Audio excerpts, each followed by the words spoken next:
Alright guys, we're back for part 2 of the Datamines for the November Ninja banner.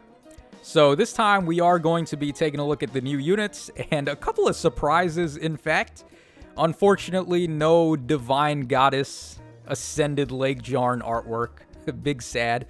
But we did get a pretty interesting bit of info, which I guess was sort of already pre-confirmed by a leak that was going around, which already confirmed pretty much everything in November. So if you guys are familiar with that leak, this may not be as big of a surprise, but there is actually a little bit of a spoiler, which we are going to talk about in the video, and I'll cover it when we get to that point, and I'll let you guys know it's a spoiler. But before we even do all of that, big dum-dum Tacho here forgot to cover Kaze's refine in the actual refine video that I did earlier.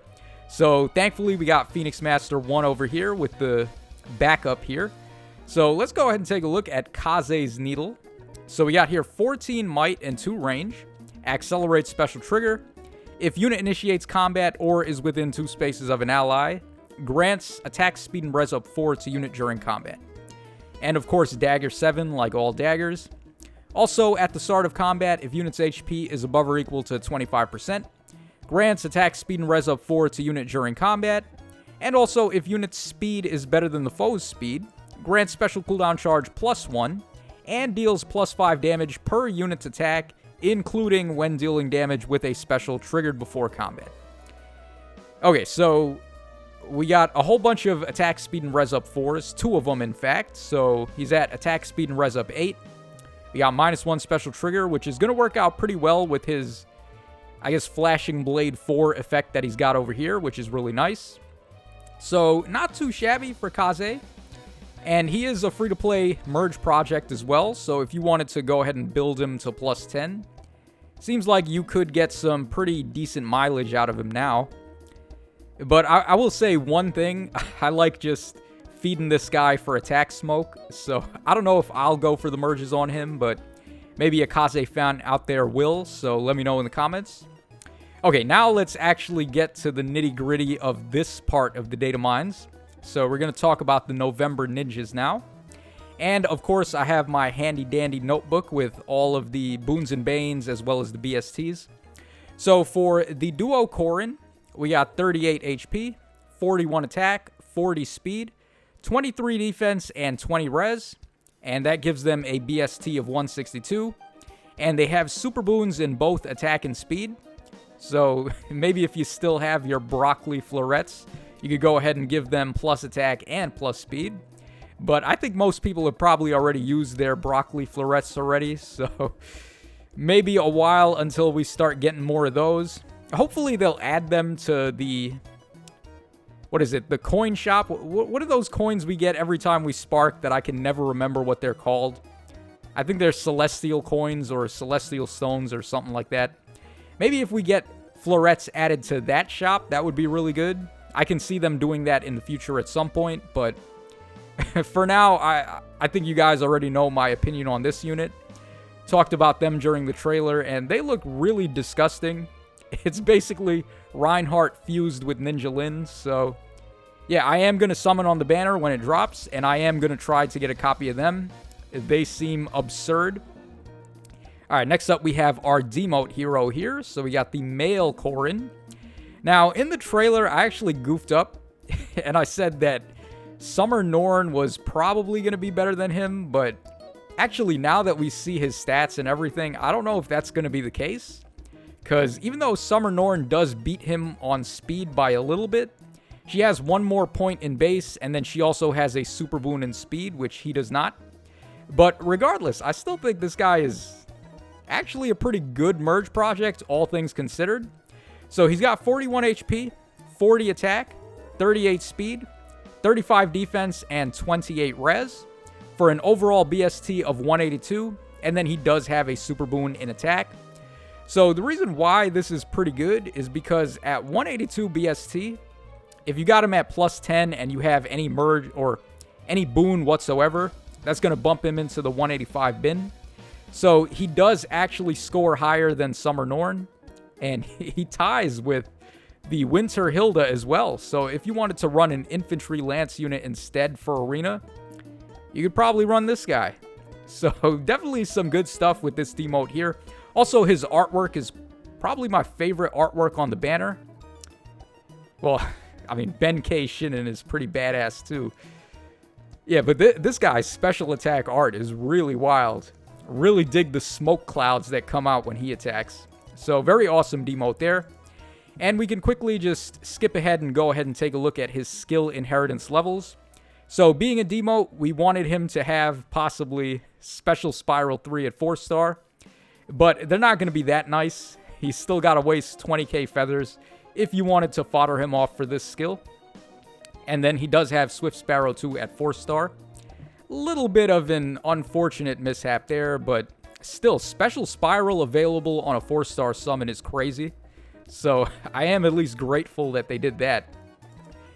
Alright, let's go ahead and move on to Green up next. The luscious chocolate beauty. Sadly, there's no Ascended Lake Jarn to go along with this, but we'll take what we can get.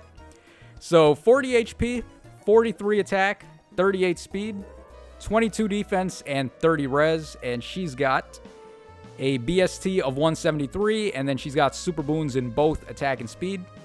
So again, if you really like Green, you could just go ahead and give her some broccoli florets and raise her boons up to 2 and have attack and speed.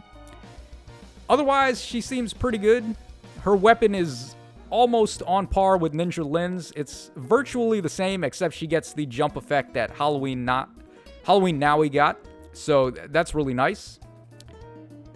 I don't remember if she had -1 special trigger though, but for the most part, it's just Brave Attack, Dagger, Colorless, and then she also jumps like Halloween Nowie, so she's definitely going to be really good. Alright, next up we have my man here, Ben K. Shinin. So he's got 40 HP, 40 attack, 43 speed, 28 defense, and 26 res. And that's going to put him at 177 for the BST. So pretty good, actually, for infantry range there. You're going to be able to get him into the 180 bin if you wanted to go for a +10. So that would be able to score reasonably well for arena. And then he's got super boons in attack and speed. Notice how everyone gets attack and speed super boons except for the 2 4-star units. Like, come on, Insys. Don't be that transparent about it. Like, oh my god. They just love shafting the easy-to-get units, right? Okay, but either way, this Shinin is a really good fodder unit. His weapon is awesome. It's one of those brave attacking weapons with the built-in true damage that we see on this banner. So, a very good bow there. He also comes with attack and speed solo 4 and also lull speed and defense. And he has Deadeye as well. So, just in classic Shinin fashion, you could just sacrifice him to get some really good skills on somebody else. Or go ahead and use him yourself because he seems pretty strong for a bow unit. Also, red bows are pretty hard to come by, so maybe you want to keep a copy of him lying around. And last up, we have the Tempest Trial prize unit here. So, Ninja Shamir, a unit that a lot of people are very excited about.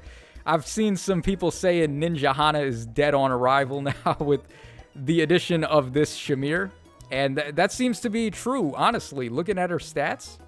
So she's got 42 HP, 37 attack, 40 speed, 31 defense, and 32 res.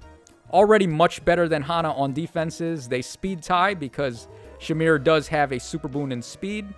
And then I believe Shamir has a little bit more attack than Hana does.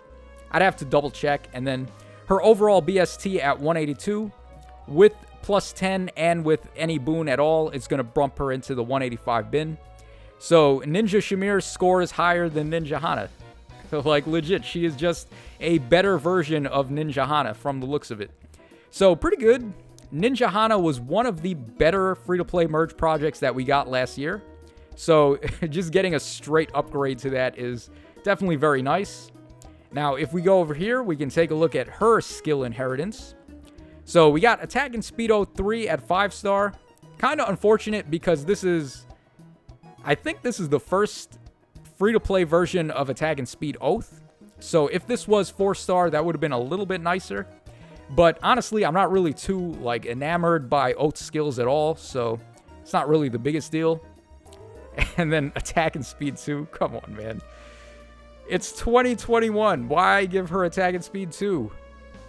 Like, at least give her Fury 3, man. Oh, my God. I don't know what to say. I mean, that being said, we still got, who was it? Wolf from the last Grand Hero battle that had some really good skills. So, I don't know. Maybe we'll see some better stuff in the future. But that is a big fail with attack and speed 2. All right, here is Ninja Shamir's artwork. She's got some really good artwork, man. This is... Dude, she's like so my type. It's ridiculous. Well, I do like them a little bit more thick, especially in the thigh area, but I mean, damn, I also like a girl who can kick my ass, right? So I do approve of this artwork quite a bit. Very badass art for Shamir. A very awesome weapon, too. I love the weapon that she's got there. All right, and there's the special attack art and the injured art. I actually like the pose a lot there for her injured art. Yeah, very, very detailed on the sandals, too. You can see, like, every grain of, like, strand of straw that they used to make her sandal with. That's pretty awesome. Okay, so a very nice free-to-play unit there. Okay, so here we have her weapon, Shuriken Cleaver Plus. Like I said, it's basically the axe version of the lance that Male Corrin got on this banner. So, very good. Brave attacking weapon with built-in free damage there is always going to be good. She has Glimmer as the special, and then these two skills that we just covered. And it looks like our Sacred Seals for this round of Tempest Trial are going to be Attack and Res Form 1, as well as Ward Beasts. I'm not really too sure if Ward Beasts is going to be all that important. I mean, I guess it helps Fallen Edelgard if you have Leanne or Rayson on the team to support her. But then Attack and Res Form is actually pretty good, so more of these form skills I would like to see as Sacred Seals. They do seem to work out a lot better as seals than as A-slot passives.